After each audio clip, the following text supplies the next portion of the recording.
So today's January 2nd. It is officially my second day of Pantry Challenge. I will link my video where I talk about what Pantry Challenge is, what rules I've set for myself, some goals, and some benefits that I see to participating in this challenge. But essentially, I'm going to try to avoid going to the grocery store for the entire month of January with a stretch goal of making it to Valentine's Day. I put together this calendar to try to make it a little bit easier on myself, trying to meal plan and figure out what we're going to be eating, what I'm going to be cooking. This isn't something I've ever done before. I figured it would help me for the challenge, and maybe if we like it, I will continue using this whiteboard. So week 1 of Pantry Challenge is a short week because January started on a Wednesday. So we only have 4 days of Pantry Challenge this week. Yesterday was New Year's Day, which I spent with my family.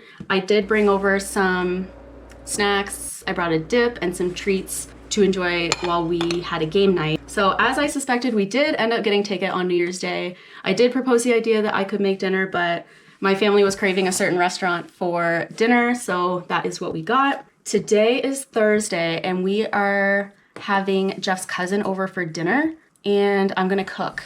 He is gluten-free. Luckily, we have a lot of gluten-free groceries in this house, thanks to my sister. So I think what I'm gonna make for dinner tonight is some of that Trader Joe's cauliflower gnocchi.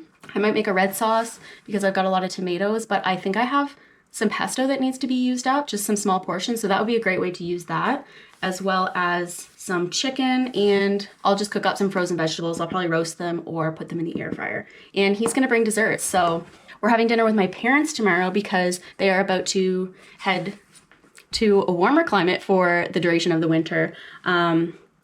They initially, I think, wanted to get takeout, just a couple restaurants that they are going to miss while they're gone. I think I convinced them to let me cook dinner for them. So I think they're gonna come over tomorrow and we will have ribs and chicken wings.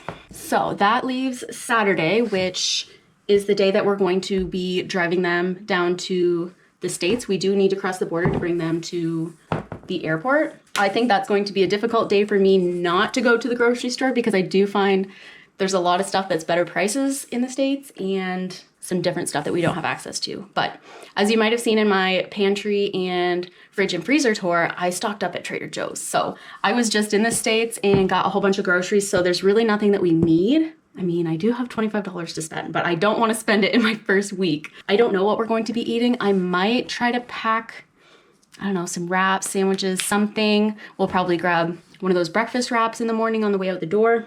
But they might end up taking us out for dinner. That's what they did last year. So we'll see. I'm not gonna jot anything down for Saturday, but I will keep you posted on what we end up doing that day. I realized that I didn't mention what I had planned for breakfast or lunches this week. On this day, I enjoyed a quesadilla that I had left over in the freezer with some sour cream, homemade hot sauce, and some kombucha. But most days I just like to make myself a smoothie for breakfast, and I'll have some kind of leftovers for lunch. Let's go grocery shopping in my pantry and freezer for supper tonight. I'm gonna take all 3 bags. And, oh, actually, I think I wanna make some air fried vegetables on the side. I think I need a bigger shopping basket. I'm really glad I pre-portioned these coconut milks because I found a recipe that calls for 1/2 cup. So this is perfect. And now I just need to grab some chicken. I do need an onion for this sauce recipe. I think I showed you that I like to keep some pre-minced garlic portioned up in my freezer. Well, I also really like to dice up onions and keep that in my freezer as a convenience item to pull a handful of onions instead of having to chop one every time. I just don't have any right now, so maybe someday I will take the time to dice up a bunch of those, but for now I can dice 1 onion. Oh, and I want to grab a bottle of wine to put on the table with dinner tonight.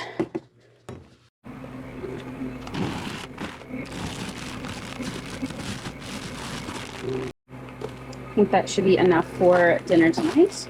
I do need a couple of pantry items. I'm gonna grab 1 tomato paste, 1 can of diced tomatoes. I also grabbed the garlic that I have pre-minced. I'll probably grab 1 or 2 of these to put in the sauce.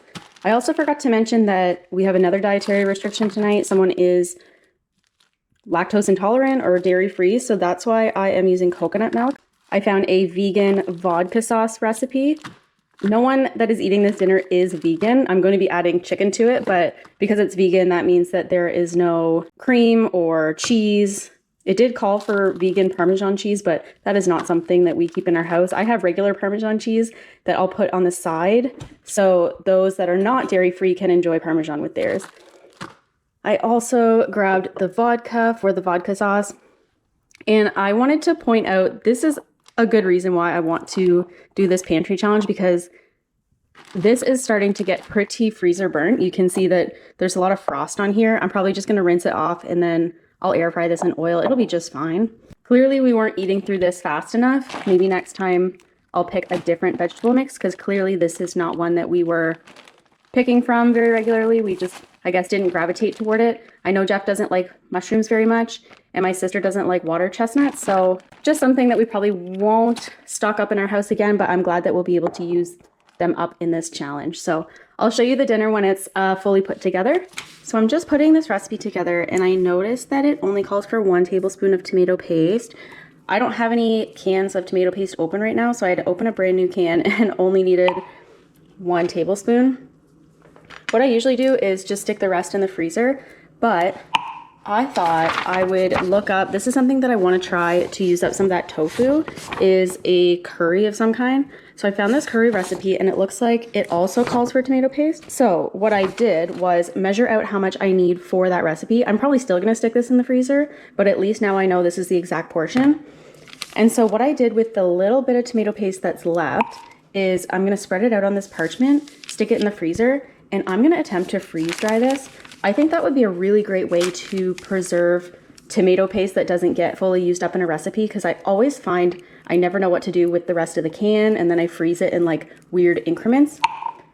So if I could freeze dry this and have tomato paste on my pantry shelf and just take a spoonful instead of having to open a can, I think that'll be really convenient. So I'll let you know when the time comes how that turns out, but I'm excited to give it a try. This is one of my most recent favorite kitchen appliances. This was a gift last Christmas from my mother-in-law. It's an immersion blender. Saves me from having to transfer all this sauce into a blender. It's hot, it's probably gonna make a mess. This is much smaller and easier to clean, so I'm just gonna blend this sauce right in the pan. I ended up adding that frozen gnocchi right into the sauce. I air fried those vegetables, and I made some duck jalapeno poppers as an appetizer. The next evening, we had my parents over for supper. Here I'm just making up some rice. I love cooking my rice in chicken broth and adding different herbs and spices, almost like a DIY. If you've ever had those Ben's flavored rice, we used to buy those all the time, so I like to be able to make something like that myself. So we just enjoyed that rice with some chicken wings, ribs, and corn. Saturday we drove my parents to the airport, so I just made myself a smoothie to bring on the road, and I packed up a whole bunch of snacks.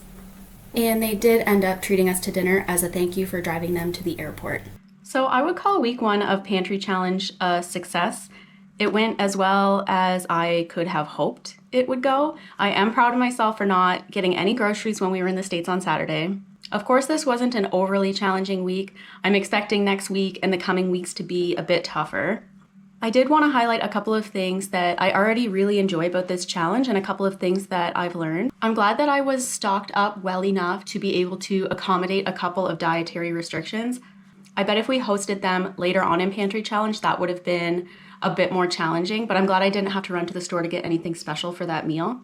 I'm also glad that we used up some of those veggies that were starting to get freezer burnt. That is exactly why I want to do this challenge, to use up that stuff before it goes bad and then learn what we prefer so I don't end up overstocking on that stuff next time. I so enjoyed having that pre-portioned coconut milk in my freezer. There's a couple of ingredients that I just don't keep or cannot keep on my pantry shelf, like coconut milk and heavy whipping cream. I cook with heavy whipping cream relatively frequently, but not frequently enough to have it in my fridge at all times without it going bad. After using up that coconut milk, I think I would like to start purchasing heavy whipping cream in larger containers, and I'll do that same thing where I measure it out in 1/2 cup or 1 cup increments and stick it in the freezer so that if a recipe calls for it, I don't have to go to the store every single time I want that ingredient. When we had Jeff's cousin over for dinner, he brought pavlova for dessert, which I don't know if I've ever eaten pavlova, let alone cooked it.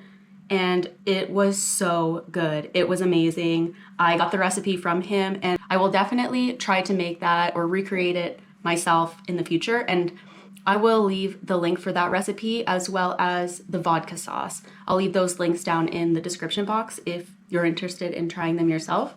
Thank you so much for following along on week 1 of Pantry Challenge. I'm excited to see how we make out for our first full week next week. If you would like to follow along, I encourage you to subscribe. I will leave a link to my playlist for Pantry Challenge if you missed my first couple videos, and I'll see you next time.